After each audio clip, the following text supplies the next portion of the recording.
What's up, ladies and gentlemen? It is your boy AyeThatsAaron, and we're back again with another Jujutsu Kaisen Curse Clash video. And today we're going to be talking about all the game clips that we got yesterday from the developers blog, or I guess the Q&A that they gave us basically about Jujutsu Kaisen Curse Clash. So enough of me yapping, ladies and gentlemen. We're going to cut right into the video.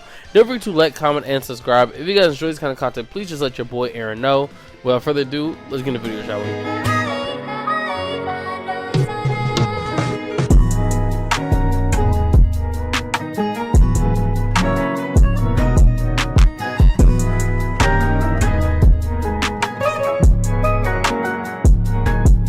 So ladies and gentlemen, the other day, the official Jujutsu Kaisen Curse Clash Twitter page, the English one I'm pretty sure, dropped a post basically saying, hey, if you want to know some things about Jujutsu Kaisen Curse Clash, here's this link. And basically it was more like a Q&A kind of thing that gave us a lot of information when it came to characters, game mechanics, so on and so forth. But what I did like the most was it did break down some of the characters and gave little clips and stuff with them, and we got to see 3 new things, which I thought was pretty interesting, and so we're going to talk about that here. So the 3 clips that I saw that were new that I did not see before was the second Jogo clip, the Hanami clip, and the Nanami clip. So basically with the Nanami clip, we got that one before. It just wasn't, we just didn't get like a clear HD version of it, and that basically showed his abilities and stuff like that. But with basically all 3 of the clips, we were able to see some abilities and gameplay that they probably have not, shown us yet. So the first one that I want to talk about that I think is the most interesting is the Jogo clip, and I'll put the clip up on screen so you guys can see it unedited, and then we're gonna talk about it. Stay there.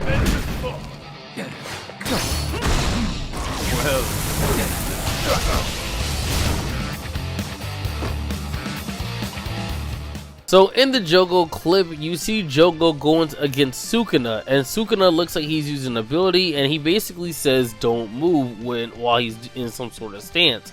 And then you see Jogo charge up a fireball, basically blast it back, and then dashes towards Sukuna, jump, lay out a lava trap, and then shoots him with his purple beam.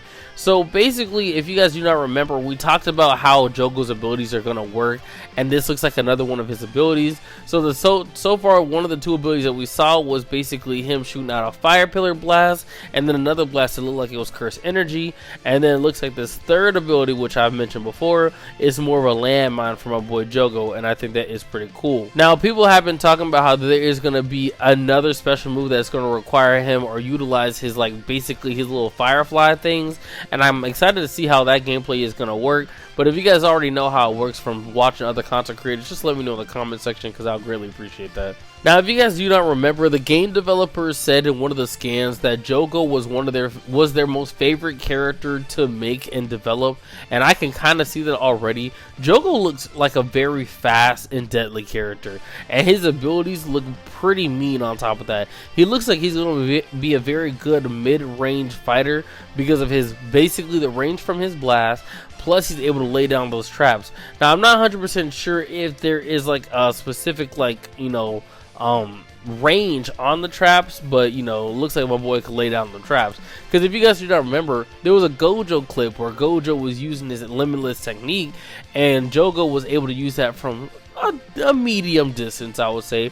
So I'm not 100% sure if that's just going to be something that's going to be across the board or not. Now, how I mentioned in this clip, this one was the most interesting clip to me, is because of what we got from it. So yes, we got to see Jogo do his thing, but we have not talked about the Sukuna ability that Sukuna used at the beginning of the clip.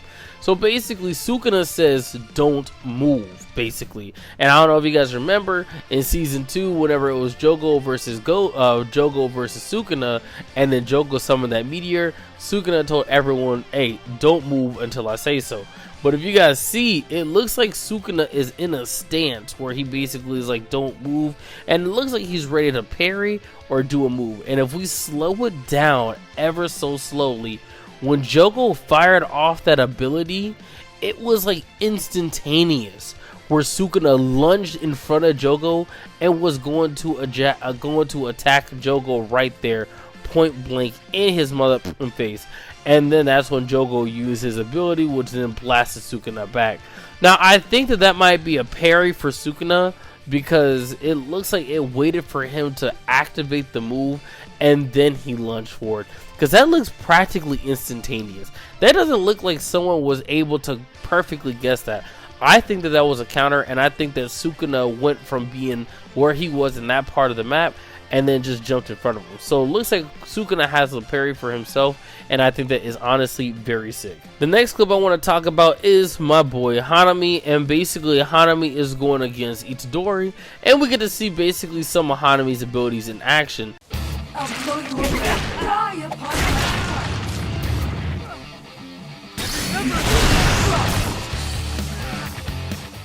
Now Hanami off rip already has a good amount of curse energy. It looks like Hanami has 7 bars of curse energy, which means that Hanami is going to be able to pop out some crazy abilities in battle, and basically depending on how much energy they take, it looks like he is going to be deadly to deal with. So far Hanami summons out the 3 little balls that look like little plant balls, and it doesn't take any curse energy, so I think that's part of Hanami's like normal move set, and this is the part of where Hanami has his left arm exposed, so I think that's where he's more in a powered up state. I think that with Hanami, whenever the curse energy is up to the max, that's where Hanami will expose the left arm and probably do more continuous damage on top of that. But yes, like how I said, looks like the sum of the 3 balls was the beginning of a combo string, and then after that Hanami summons the little tree pillar thing, which consumes 1 bar of curse energy, and then it cuts to the next ability where Hanami summons like a little wall of trees that uses 3 bars of energy.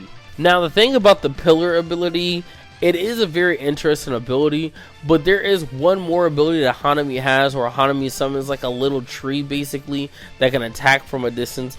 I don't think that that is the same ability. I just think that this one just spikes up wherever someone is, and then the little tree that Hanami summons, or little plant that Hanami summons, will do gradual damage over time, or one of those things that just does set amount of damage if people get near it, or it might be one of those like auto turn things basically.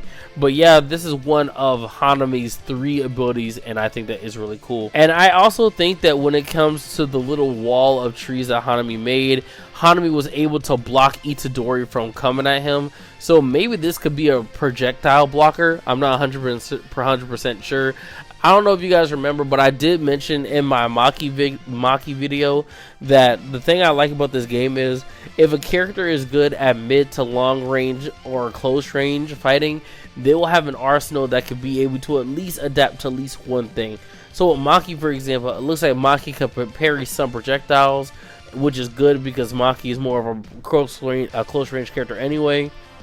So letting Maki be able to counter some projectiles will allow for Maki to be good in those battles, in those specific situations.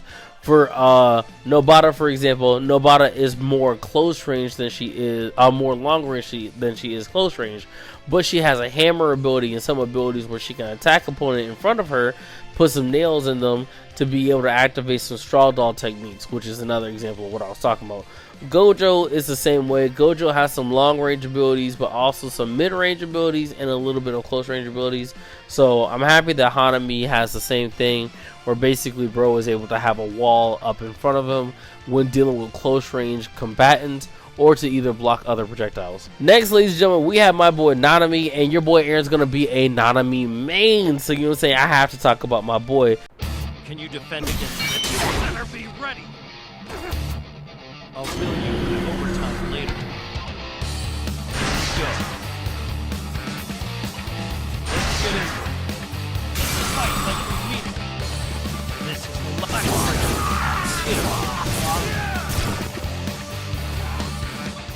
So Nanami is sitting comfortably at 6 bars of curse energy, which is pretty good. So whenever you use those abilities, you're about to go crazy with Nanami, and we get to see some Nanami gameplay in this clip. So basically, it just shows Nanami using some using like the initial ability that knocks away Mahito, and it uses 1 bar of curse energy. If you guys notice, whenever Nanami did that ability, you see two lines. You see a red line and you see a white line.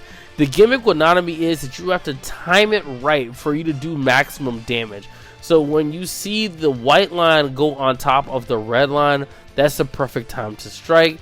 And then once you strike, you do a good amount of damage. And it only costs 1 bar of energy to do that. Next, it shows us Nanami's overdrive ability, and this is where this character gets insanely OP. So with Nanami, whenever he activates his overtime ability, his curse energy just charges. So as you guys can see, Nanami goes from 1 bar of curse energy, and where it says 1 minute left, the rest of the curse bars just built up, and it just builds up rapidly. If you guys do not remember, in Jujutsu Kaisen Curse Clash, you need to do normal attacks to be able to build up your curse energy, so you can be able to use curse energy attacks.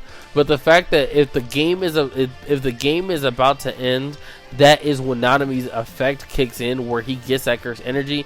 He becomes a beast, and he does not need to build up that curse energy by doing normal attacks. Now, obviously, the game lasts roughly, you want to say 5 minutes anyway, so it makes no sense for you to not do anything until the last minute of the game. But just knowing that that's just an extra perk that you get for the character, he's going to be a monster, truly. He's going to be a monster. And then because Nanami has his curse energy to the max, we get to see one of Nanami's abilities where he uses 3 bars of curse energy, and it looks like a simple 3-4 hit piece attack, basically, where he sits there and charges up, does a punch, hits with his weapon, and then knocks Mahito back. And a good amount of Mahito's health goes away too, and I also think that's because the curse energy is charged so much that of course it's going to do that much damage.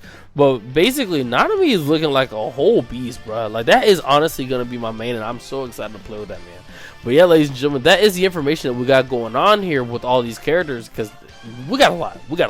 But let me know you guys' thoughts in the comment section. Are you guys enjoying these clips that we've been getting? Has your hype been building for this game? Have you been getting disappointed? Please just let your boy Aaron know, because I'm genuinely curious to hear about you guys' thoughts in regards to Jujutsu Kaisen Curse Clash. But enough of me talking. I hope you guys enjoyed this video for real. Don't forget to like, comment, and subscribe. If you guys enjoy this kind of content, please just let your boy Aaron know. Until next time, peace out.